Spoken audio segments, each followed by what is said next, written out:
Hey there, welcome to the Stoic Success course. I'm glad that you are here. In this course, I will show you how you can use ancient Stoic principles to improve your health, wealth, and happiness. So, those three areas of our lives basically determine our happiness and well being and how well we do in life. For now, let's get started with lesson number one, and that is becoming more mentally resilient. And every single lesson of this course will follow the same structure. We'll open it up. I'll read a quote to you. I'll break it down briefly, and then we'll get into the slides and the content. And I'll show you exercises also for every single lesson. So the first quote is from Marcus Aurelius. Just because something is hard to master, do not think it is humanly impossible. But if a thing is humanly possible, consider it within your reach. Now, Marcus Aurelius was, during his time, the most powerful person on earth. He was the emperor of the Roman Empire. And what I like about his work is that it's so humble, and the work that he left is basically just a collection of journal entries, some notes that he wrote to himself that were never meant to be published, but it gives us an exclusive insight to the mind, or inside the mind of someone with a lot of responsibilities, with a very difficult life. Because imagine, like, in ancient Rome, there were always people who were after your job, people who wanted to kill you. It was a tough society. um, Many emperors had been murdered before, and it was a possibility. So obviously, uh, it's difficult for us to imagine what that's like, but just imagine a little bit like how high stakes his time was, and yet he has to remind himself of normal things. And the quote that I'm just sharing here is he has to remind himself that if something is possible to do or to accomplish, you can accomplish it. Just because you are not there yet where you want to be, don't think that it's impossible. And I think this is one of the most important things to realize in life. And this is why I'm starting off this entire course with this quote and the lesson on becoming more mentally resilient. The reason is that resilience will help you to accomplish all of the other goals that you have in life. So if you feel like you can improve your mental resilience, really focus on that first before you start anything else in life, whether it's starting a business or starting to become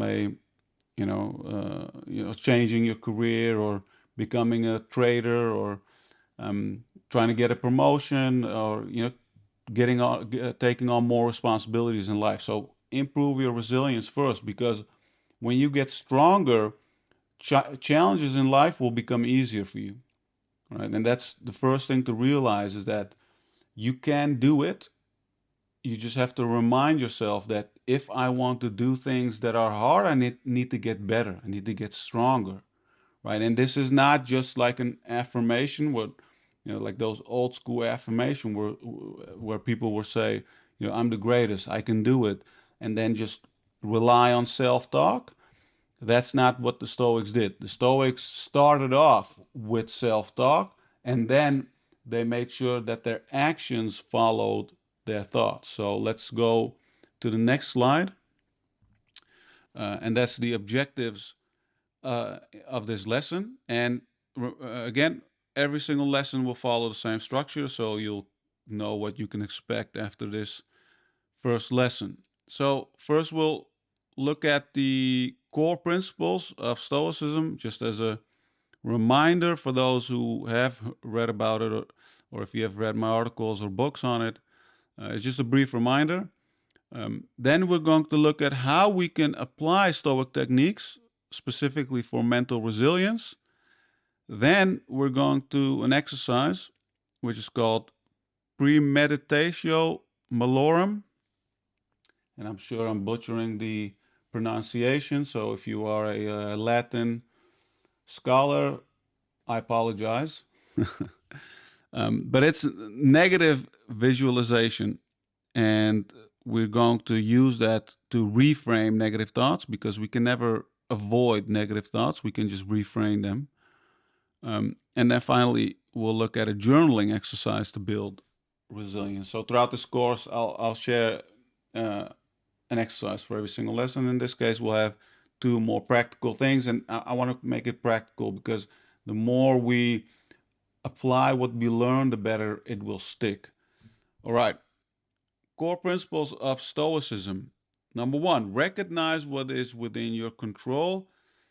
Um, that's very simple, right? We control our actions, we control what we focus on. We don't necessarily control our thoughts, we control what we focus on, thoughts we focus on. And that's about it, right? Uh, Everything else, like our judgments, our opinions, all of those things are related to that. So those are the things that we control. We don't control anything else, and it's very obvious. We all know this, so I don't feel like we need to spend a lot of time talking about this because the circle of our control is very small. It's basically ourselves, and that's it. The next principle of Stoicism is to embrace adversity as an opportunity for growth. I was talking to someone yesterday who was saying, yeah, life can be so hard sometimes, and it's true, right? But that's not the end of the story because a lot of people say life is hard. Oh, life's hard. What should I do, right? But in Stoicism, we should say life is hard, and that is an opportunity for me to improve, right? So every hardship that you see, you should train yourself and remind yourself constantly, I need to get better. If you find something challenging, you find something difficult, it means that you need to get stronger, whether it's mentally or physically, um, most often mentally. You want to focus on that, right? So that's really a very important principle of Stoicism, to train and to use adversity as an opportunity. And then the next principle is cultivate rationality and self discipline. It's important to continuously remind yourself that you have to stay rational and use logic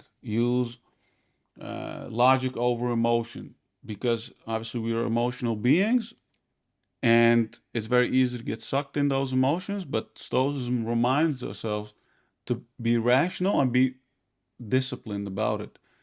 No matter what the circumstances are, we have to stay rational, whether it's death, whether it's careers, whether it's pleasure. Always apply the same type of rationality, and you'll learn that kind of mental model of looking at the world throughout this entire course. So I'll uh, share those principles with you as well. And that's actually the main goal of this course is not necessarily to give you some tools about health, wealth, and happiness. My main goal is to show stoic thinking with you, give you a framework or a mental model, the way that you look at life. It's like kind of a glasses that you put on and you start viewing the world completely differently. Um, if you have those stoic glasses on, you can deal with anything, whether it's your health, wealth, or happiness. You'll be able to deal with all those things yourself. You don't need someone else to show you how to do it. That's the ultimate goal. And then finally, strive for inner peace and tranquility. That's the goal. That's the goal. That this is why we do all of those things, focusing on what we control, etc. Because we want to have inner peace. That's the ultimate and the highest goal in life, to have inner peace in your mind. All right, mental resilience and stoicism. Stoicism teaches us to develop emotional resilience by focusing on what we control. It's a repetition of the last slide. Foster mental toughness in the face of adversity and use rational thinking to overcome negative emotions. As a brief summary, you can download the slides also from from this lesson in downloads area. You can always refer to these as well. I've kind of made them in a way that you can just read them as a summary as well. So feel free to download them and save the slides wherever you want. Okay, let's go to the exercise. Premeditatio malorum, negative visualization. So I'll walk you through this exercise, okay? And you can do it right now.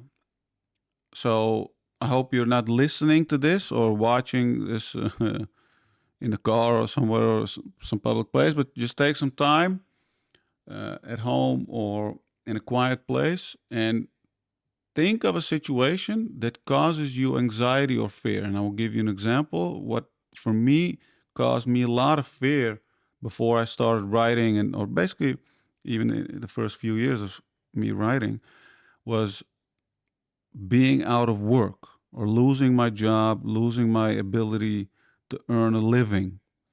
That was a big source of anxiety for me. So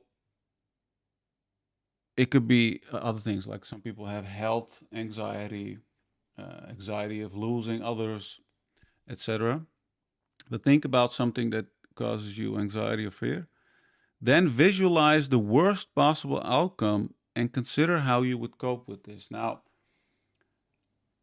for this exercise, I don't recommend visualizing losing loved ones, etc., especially if you're new to Stoicism. It's kind of a, it's a mood killer. That's not what we want. Kind of focus a little bit on some career, money, maybe even your personal health. Um, think of, like, if you're, for example, let's say you're a runner. Imagine like the worst possible outcome of you like getting like a very bad injury. You're not able to run. You can exercise, you can do some other things, you can lift weights, etc., but you're not able to run. Think about what that would feel like. Think about losing your job. Think about those things that cause you anxiety. Think about how you cope with it. Now, what's important is step number 3 is reflect on the potential benefits and growth opportunities that could arise from this outcome. So, what you often hear is that people who lose their job, they say, "Oh, it was the best thing that happened to me because it forced me to think of other opportunities." Maybe you stopped running, you discovered something else. Now, what I did when I was focusing on losing my job and thinking about it and losing my career, and I was like, oh, what if I, you know, lose my blog? What if that goes away? And then I was thinking, oh, okay, I have a network that I can fall back on. Throughout the years, I've met so many people, I've built my skills.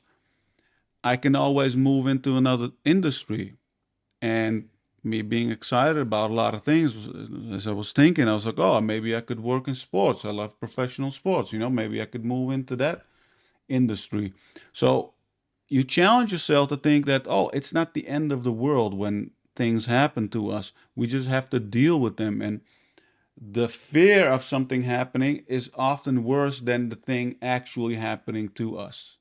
So this is a really good exercise to learn just this principle and repeat it occasionally. If you notice that you are getting fearful about something, and I know a lot of people are fearful about losing their money or their job, right? Because it's such an important thing in life. But by mentally preparing yourself for adversity, you build resilience and you reduce anxiety. Because if you go over a scenario in your mind, your mind gets stronger. And just by visualizing things, we prepare ourselves to deal with it. And then when it actually happens, we kind of know what to do. Obviously, it will be real. But if you went through a scenario in your mind, it will help you, especially if you compare it to someone who never thought about something bad. Someone, is always, just naive, or call it whatever you want, about their job and thinking that it's out of the question to lose your job, right? It can happen to anyone. Even if you're a great performer, maybe your company goes bankrupt. What do you want to do, right? It can happen, but someone who never thinks about it, it will hit them in a totally different way compared to someone who has thought about it as an option, as a potential um, scenario, right? So that's what you really want to train yourself on. So this is the negative visualization exercise. Again, I don't recommend doing this with very emotional topics in the beginning, because it can cause like a lot of more negative emotions, particularly when you start out practicing stoicism. Leave that for later on in life. I don't say walk away from it. I'm saying build it up gradually. And then finally, the journaling exercise that I mentioned, which is, very simple. Um, I don't have a slide for that one or anything. It's because I don't want to share too many rules around journaling, because I know as soon as people start talking about journaling rules or frameworks and journal, or like those structured type journals with questions, we might do it a few times, but we give up, because every human being is different. We all have different, our minds work in different ways. So what I want to challenge you to do as an exercise is to journal in the way you like it, not you think is helpful, useful, good, beneficial, whatever, the way you like it. What's something that you like doing? For example, I really enjoy the process of sitting down in the evening with a cup of decaf or tea, or maybe a little bit of whiskey, and sit down with my paper journal. I use moleskin, or I have a Japanese brand that I recently bought that I don't know exactly the name of, but I sit down and like, paper feels good. I have a nice pen, and I'll link to the tools that I use in the description. And I sit down and I start writing, and I don't have a structure for it. I just write down things that come to mind. Now, to make things simple, the negative visualization exercise, you can use that to start off journaling. If you don't know what to do, just write about a scenario. Say something like, okay, situation. What if I lose my job? Number two, visualize on paper. Just write what it feels like. Consider how you would cope with it. Then reflect on some of the growth opportunities. Write about, what you could do instead, how you could deal with it. And then just see where it takes you. And that's really one of the key things about stoicism as well. Is like it gives us a framework, and every single person basically uses it in a different way. And this is why I'm usually not a fan of reading like interpretations of other people from stoicism, but I prefer to read the original works, and then once I have my understanding of it, I'll try to read other books from other people, seeing how they understand it. And often my interpretation is different than other people. And I always, when I talk about Stoicism or write about it, I always remind people of this fact that it's an interpretation. All right, so that wraps up lesson number 1. I hope you enjoyed this and found this useful, and I hope you can use these principles to start becoming more mentally resilient.